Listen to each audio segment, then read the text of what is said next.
لپارێزگا دووکێ و لە ڕۆژێ بەهێنڤەدانێدا و بشەف پۆلیسên سڤیل kepreka ciwaniyê ji nav dibin. Xwedanê jî dibêjît bi dehan keprên ji vî corî di nava bajarê de hene lê heta nûke nehatîne ji nav birin. بيجنما هم دي خراب كان افتشتانا بيت بابو مقودي بلا خراب كان ما دام تجاوز سر عردي بس ابى برحمه في فترتين ورني تونجي خراب كان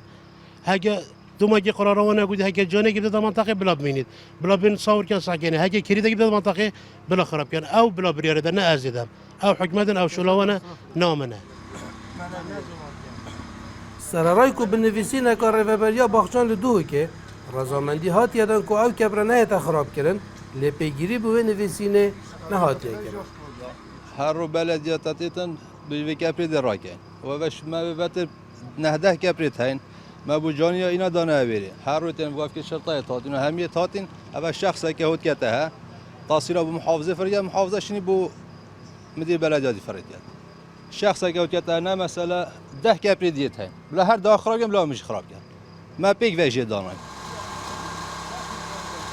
Berpirsê pişka zêdegaviya li Rêveberiya Bajarvaniya Rojava li Duhokê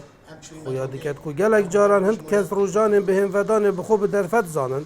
xaniyên zêdegavî durust bikin. اوی رجا جشن استقلال کر بخو